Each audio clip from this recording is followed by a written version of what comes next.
right, so today I'm just going to go over a workout that I did that I feel like was very successful right before I played in a one-day football event. Um, so here's exactly what it is. So we'll just say I find it a success because I shot a 78.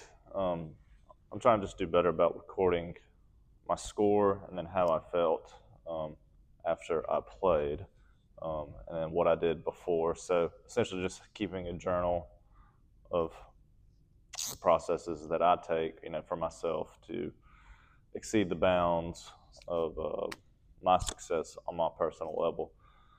So yeah, went on to the course. Like my philosophy is to just always, I want to walk into the first tee knowing that if I want my left hip to move faster, or I want my arms to be, more involved, less involved, I don't want to overturn.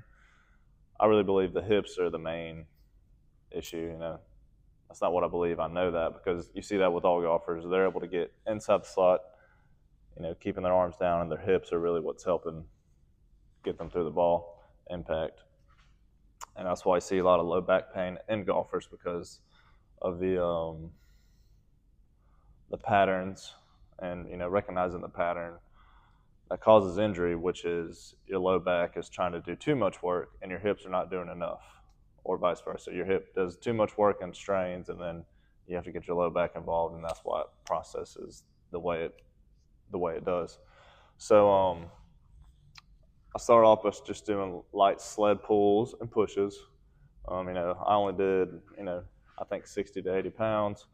Getting the legs warmed up, getting the motion, then using hip cars, which are controlled articular ranges of motion, which I show to all my clients, because we know if we get our hip moving and that we get our internal and external rotation in the hip, we're able to keep our legs and hips all combined to get the proper rotation, the proper power all through the swing, and getting better contact, consistency, ball striking, all that fun stuff.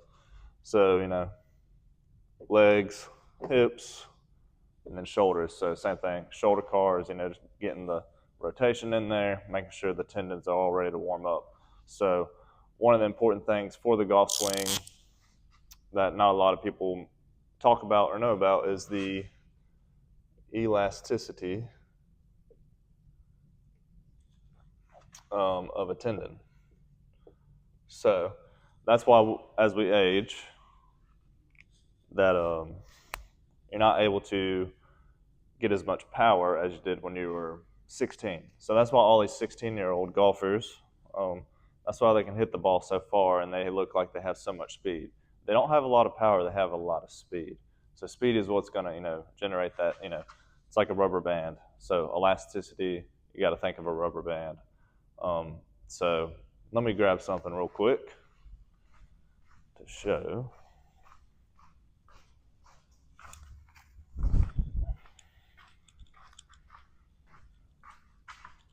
So for something to be elastic, here's for example.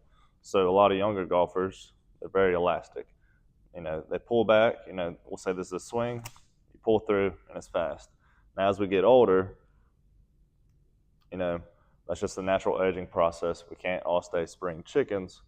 This is maybe all the motion you have. So, as you backswing, your shoulders, tendon snap, that's all you got, We'll say this is 16-year-old, this is 30-year-old, then, once you get to 70 and above, it's just, you're trying to pull, that muscle, that tendon, and it's just not, well, it didn't pull it as much, but it's not going to be as quick.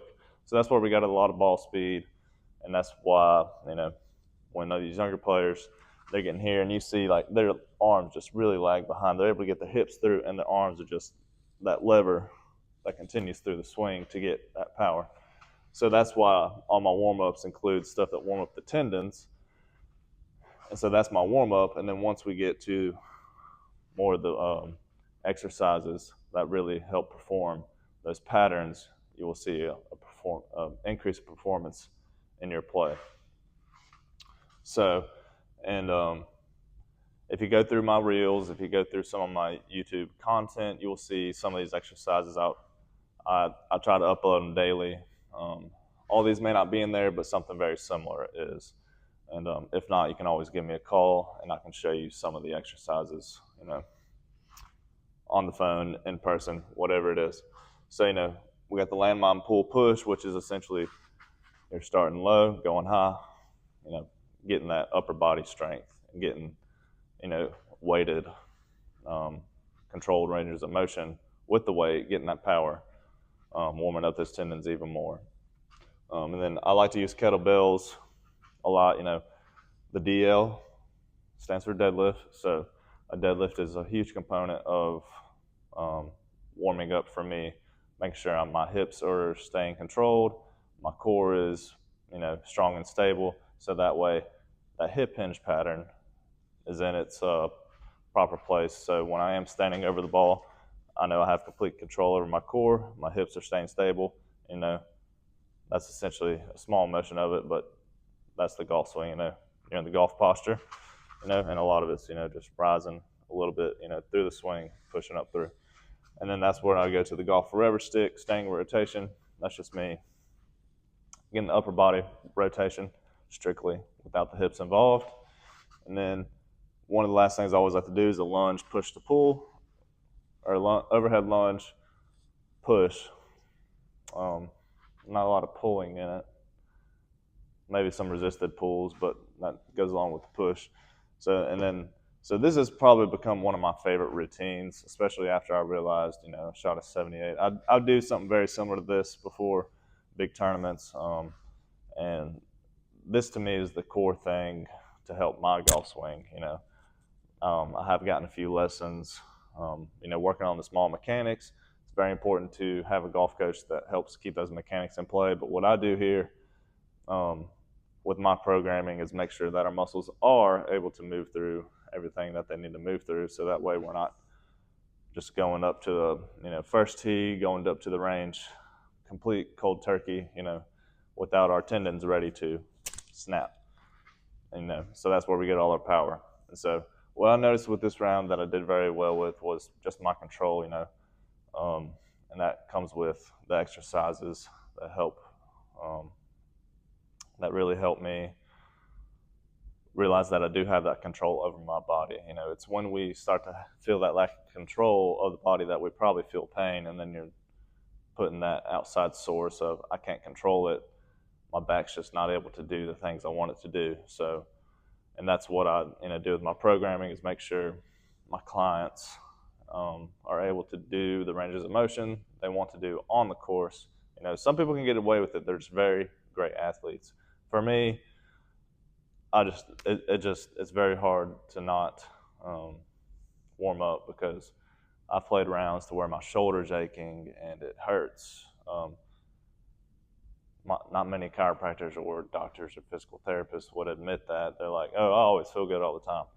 I will admit I don't always feel good, because just like you and everybody else, I get lazy. I do the things that I'm not able to do. So give this a whirl. Just think about how this elasticity affects your game and how it will help you on the course when you warm up before, so that way you can play your best golf.